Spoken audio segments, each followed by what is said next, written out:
I crouched behind a massive oaken wardrobe, the scent of mothballs stinging my nostrils. A muffled giggle echoed from the floor below, followed by the excited barking of our dog, Winston. "Em, you cheating again?" It was Sarah, my best friend, her voice breathless with the thrill of the game. "Me? Never!" I called back, my heart pounding a frantic rhythm against my ribs. Tonight was supposed to be different.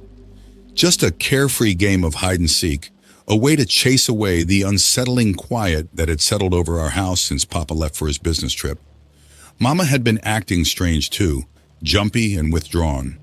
I buried the worry deep down, focusing on the game. Minutes stretched into eternity. Winston's playful barks subsided. Sarah's giggles turned into frustrated huffs. "Come on, Em, I'm getting bored." Just then a heavy creak echoed through the house, followed by the sound of footsteps on the stairs. My breath caught in my throat. It wasn't Mama's light tread.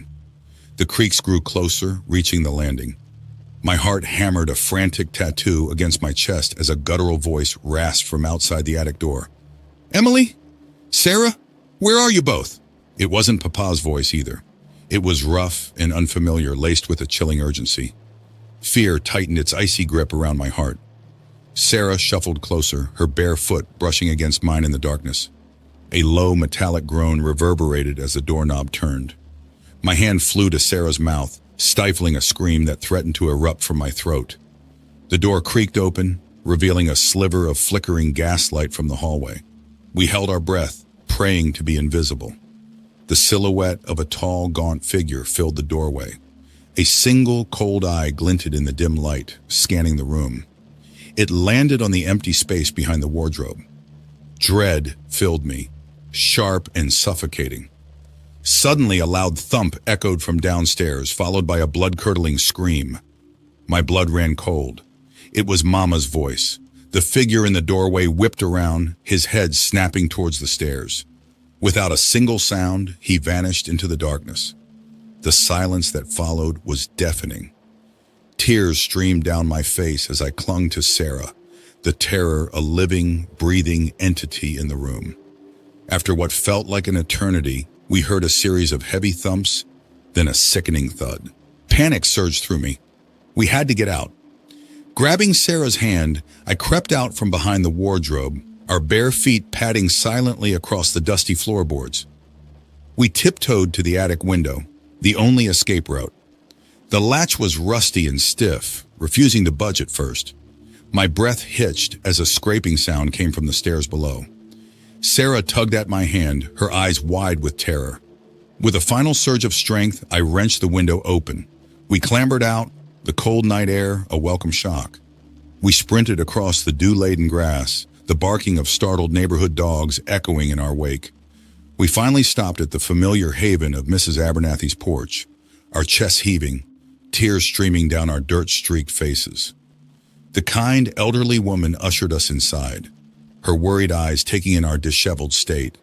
We poured out the terrifying story, our voices trembling as we described the stranger and the horrifying scream. The next morning, the police swarmed our house. The news spread like wildfire through the quiet streets of Islington. Our parents were found murdered, their bodies left in a gruesome tableau. Sarah and I, orphaned and traumatized, were left with nowhere to go. That's when the Harmons entered our lives. Our parents' closest friends, according to the police. They were a wealthy couple who lived in a sprawling mansion in Hampstead, a far cry from our modest house in Islington. The mansion was a place of opulent excess marble floors, gilded furniture, and endless rooms. It felt more like a museum than a home. The Harmons themselves were an enigma. Mr. Harmon, a stern man with a permanently furrowed brow, spoke little, his cold gray eyes holding a depth that made me uneasy. Mrs. Harmon, on the other hand, was a whirlwind of activity, her overly bright smile not quite reaching her eyes. Despite the luxury, a shadow seemed to hang over the house. There was a persistent chill in the air, and the silence was punctuated by the crew of a rocking chair, swaying back and forth in an empty room. The staff whispered amongst themselves, throwing furtive glances at Sarah and me. One day I caught Agnes, the elderly maid who'd been with the Harmons for years, staring at me with a strange mixture of pity and fear in her eyes. Why are you looking at me like that? I blurted out, a cold knot settling in my stomach. Agnes flinched, then averted her gaze. Nothing, child, just thinking. Later that evening, I discovered Agnes weeding the rose garden, her shoulders slumped. Curiosity overcoming my apprehension, I approached her. Agnes, why did you look at me like that earlier? She sighed, her hands twisting the rough fabric of her apron. There's something strange about this house, Miss Emily. There always has been. Before she could elaborate, Mrs. Harmon's voice rang out. Agnes, what are you doing here? You should have been finished hours ago. Agnes jumped, a look of terror flashing in her eyes. She mumbled an apology and scurried away. My question remained unanswered. Days turned into weeks. Sarah and I tried to adjust to our new life, but the unsettling atmosphere of the house gnawed at us. The feeling of being watched intensified, a prickling sensation at the back of my neck that followed me everywhere. One rainy afternoon, I stumbled upon a hidden room tucked away behind a massive tapestry in the library. Inside, the air hung heavy with dust and the scent of old leather. Books lined the walls from floor to ceiling, their spines cracked and faded. A chill snaked down my spine as I noticed several of them were chained to iron stands. Drawn by an invisible force, I approached a large leather-bound tome with a tarnished silver clasp. The title, etched in an ornate script, sent a shiver down my spine. Liber Tenebris, Book of Darkness. Curiosity battling fear, I unlatched the clasp. The pages were filled with disturbing symbols and cryptic incantations written in a language I didn't recognize. A sudden creak at the door made me slam the book shut.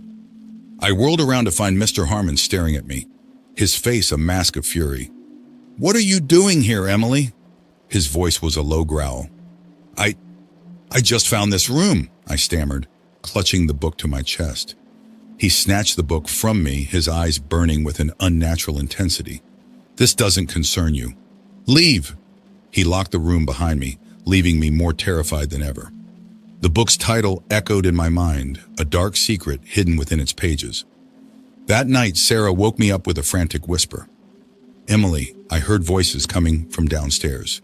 It sounded like Mrs. Harmon and a man arguing. We crept down the stairs, careful not to make a sound. We peeked into the dimly lit study through a half-open door. Mr. and Mrs. Harmon stood facing each other, their voices tense. It's not safe anymore, Mrs. Harmon hissed, her voice laced with desperation. We need to find a way out. The ritual must be completed, Mr. Harmon snarled. The sacrifice is chosen. My blood ran cold. Sacrifice? What did they mean? A chilling realization dawned on me. They weren't arguing, they were planning something sinister, and Sarah and I were somehow involved. Suddenly, the doorknob rattled. We froze, hearts pounding in our chests. Mrs. Harmon whirled around, her eyes widening in horror at the sight of us. You shouldn't be here, she whispered, just as the study door swung wide open. Mr. Harmon stood in the doorway, his face contorted in rage.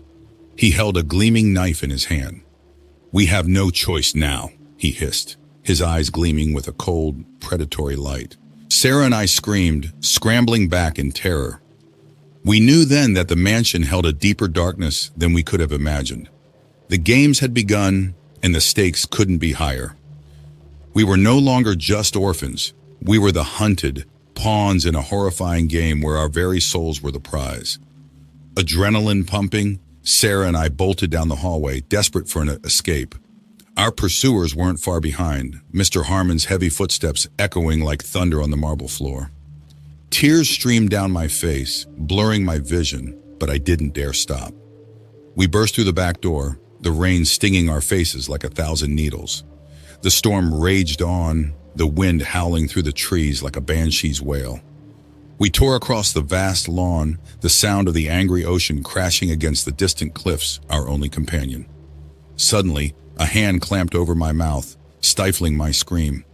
Sarah pointed towards the old abandoned lighthouse looming on the cliff edge, its windows dark and menacing.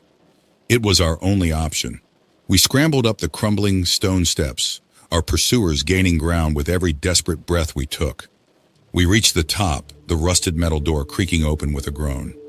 Inside, stale air and the smell of mildew hung thick. Sarah slammed the door shut, throwing all our weight against it. It held for a moment, then splintered under the force of Mr. Harmon's assault. Panic surged through me. I spotted a single narrow window overlooking the churning sea. "Come on!" I yelled at Sarah, scrambling towards it. Together we shoved against the heavy frame, the wind whipping at our hair. Just as it budged open enough, Mrs. Harmon lunged at us. Her eyes were wild, a look of desperation replacing the cold, calculating demeanor we knew. With a burst of adrenaline, we squeezed through the window and onto the narrow ledge. The wind howled, threatening to pull us off the precarious perch.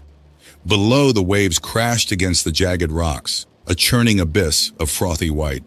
"There you are!" Mr. Harmon's voice boomed behind us. He lunged for us, reaching out with his knife. Sarah screamed, losing her balance.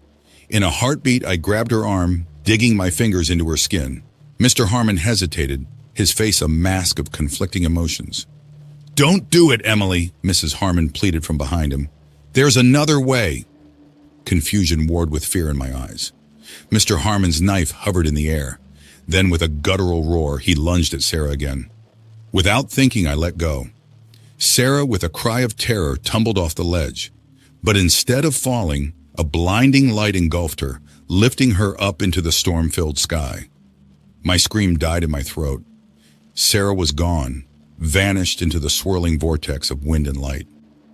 A wave of nausea washed over me. Before I could react further, Mrs. Harmon grabbed my arm. "It's not too late for you, Emily," she rasped, her eyes filled with a desperate hope. "Come with me." She pulled me back through the window, dragging me away from the ledge where Mr. Harmon stood frozen, his knife clattering to the floor. The book, Liber Tenebris, lay open at his feet, its pages glowing ominously in the storm's fury. Mrs. Harmon rushed across the room, snatching a vial filled with a shimmering liquid. Before Mr. Harmon could react, she smashed the vial on the book. A deafening shriek tore through the air as the book dissolved into a cloud of dark smoke. Mr. Harmon collapsed onto the floor, clutching his head as if in agony. Tears streamed down Mrs. Harmon's face. "I failed her," she sobbed, "but I won't fail you. We have to get out of here." Confused and shaken, I followed her out of the lighthouse, towards the storm that raged on. The fate of Sarah and the secrets of the mansion hanging heavy in the wind.